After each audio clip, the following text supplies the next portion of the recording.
Wanda has officially lost her grasp on reality and her control on Westview, and the puppeteer has been revealed. Spoiler warning for all who have not yet watched episode 7 of Wandavision, things are about to get dicey. Welcome, watchers of the Marvel Multiverse. This is the voice of the Marvelous Wave. Let us observe all that occurs. Throughout episode 7 of Wandavision, Wanda seems to be losing her grip on not just her reality, but reality as a whole. We see this as the world randomly changes around her, randomly shifting objects' atoms to the show's previous time settings, and her inability to control how the show is run. The grief that fueled her from the start is now combined with apathy and anger. With the events of the last episode involving Pietro's comments and Vision's near death and attempt to leave Wanda's control, it seems that nothing will help her regain her sanity. The hole she seems to be digging for herself has only gotten deeper and is now caving in. In this Modern Family-style episode, we see many of the characters break the fourth wall, per the name of the episode. But what is interesting about this, it is not exclusively broken in the interview format. First off, the interviews seem to happen in Wanda's reality. They become an inner monologue for the characters that use the time, but also seem to happen separately, actually happening pulling the characters away as we see when Vision breaks the fourth wall to finally stop letting the events of the show slow him down from getting to Wanda. And it seems that due to Wanda's confusion, not knowing anything, it really begins to break that illusion of control she has. As with many shows following the interview format, you never actually hear what the interviewer's questions are, but because of Wanda's lack of control, we finally get to hear what one of the interviewers asks. Do you think maybe this is what you deserve? With the fourth wall breaking itself, Wanda has clearly lost any semblance of control she seemed to have in previous episodes. And as we learn at the end of the episode, this is because Agnes is truly Agatha Harkness, and she has been lying and pulling the strings in Wanda's show in every episode. It seems that Wanda's powers are the base of the reality that is being controlled, and Agatha has other purposes that she needed Wanda to be in the town for. So what is Agatha using Wanda for? And did she somehow direct Wanda to Westview to use her magical abilities to indirectly fulfill an unknown sinister ritual? Although this is not a terribly surprising reveal, her role seems to have changed a little from Wanda's teacher in Marvel Comics to her torturer in the MCU. But even then, we still don't know Agatha's motivations. With the disappearance of the twins and the possible return or alternate copy of the book The Darkhold seemingly appearing in Agatha's basement, Mephisto seems to be more likely to appear. Could Wanda accidentally have created the twins with slivers of Mephisto that Wanda found in the real world, or that were given to her unknowingly by Agatha?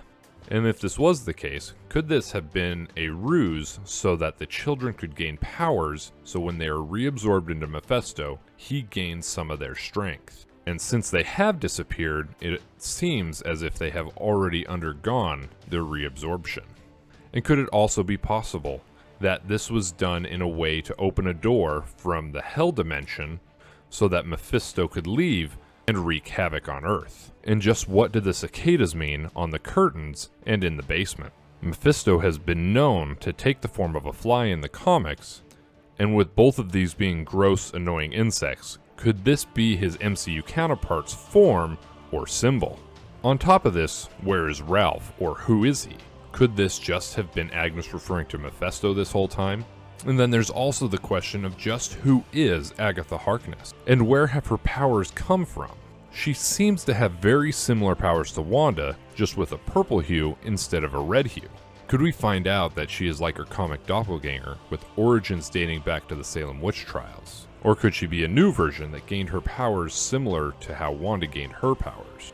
With the uncanny similarity of their powers, is it possible that Agatha gained her powers from an Infinity Stone as well? Or another powerful artifact tied to Mephisto, like the Darkhold? Also, just how strong is Agatha? How much control has she actually had over Westview and Wanda?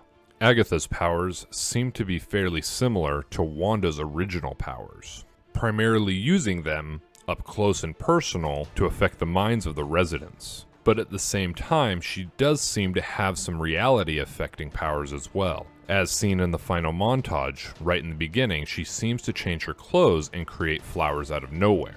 So how much of what is going on is actually under Wanda's control or under Agatha's? We also know she has a vested interest in Wanda, as she lies and manipulates to keep people away from her that may be able to help her.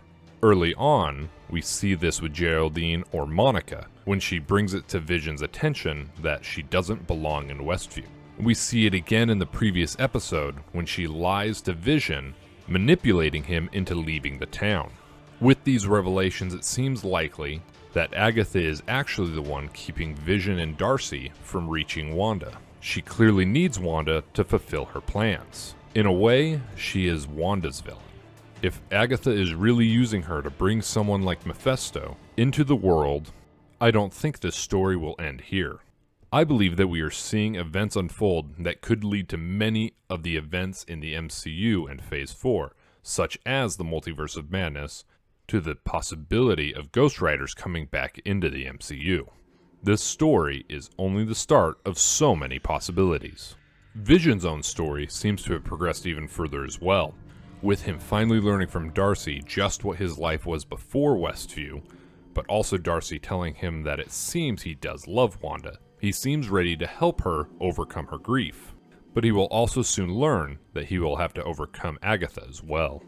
Vision may not be able to be alive outside of the Hex, but he is now in control of his own destiny. He breaks the fourth wall to the point where he breaks free from the show entirely, but the future is still uncertain for Vision. It seems that he is only existing because of Wanda, and his enemies are ultimately Sword and Hayward. And because Agatha wanted him out of the picture because she probably feared him, Vision may soon be facing enemies on two fronts. But he will not be alone when this time comes, because we have finally seen Monica's powers reveal themselves. Unfortunately, when Monica re-enters the Hex, we don't get to see a Reed Richards or Hank McCoy cameo. Instead, it is just some loyal Sword agents that help her get back in. Although the rover fails, Monica decides to sacrifice herself to go in and save Wanda. Upon crossing the threshold of the Hex, Monica seems to find strength and motivation in the words of her mother and her Aunt Carol. And in doing so, she breaks through to the other side and ultimately finds her powers. Her first notable abilities seem to be that she is protected from Wanda or Agatha's control, the second being that she seems to be able to see electromagnetic waves. And when she finally finds Wanda and confronts her, she seems to be able to oppose Wanda's own powers. But the important thing here is that she may be able to be the one to make a connection with Wanda. With both of them experiencing loss due to the snap, she may be able to get through to her to help Vision and possibly the twins, if we see them again, get through to Wanda and save Westview. And with the end credit scene, Monica does find Agatha's basement, with the magical roots pulsing with the purple power. It does make you wonder a little bit, what is Agatha doing down there to Wanda? But the important thing is that Pietro shows up surprising Monica. Just what is he doing there after he seemed to have disappeared, and is he still evil? With Quicksilver not being present for most of the episode, it seemed that Wanda wrote him off. But this ending shows that he is not gone for good, and with him seemingly being created by Agatha, is that still the case, or could he be the alternate Quicksilver from X-Men still, that somehow broke through into the MCU and is being controlled by Agatha? Although he will likely be a villain and a construct of Agatha to help her manipulate Wanda, it would be nice to see him return into the MCU and open the door for the X-Men still. But with only a few episodes left, I'm excited to see just what is in store for Wanda, Vision, and Monica. So far, WandaVision has kept many of us on our toes, with questions at every turn and more than one possible answer. What do you think Agatha's goals are? Do you think this story will receive closure, or is it a stepping stone into the rest of Phase 4? And what do you think we will see in these final episodes? Thank you so much for watching. Please like this video and subscribe to assemble and join our team, and have a great day.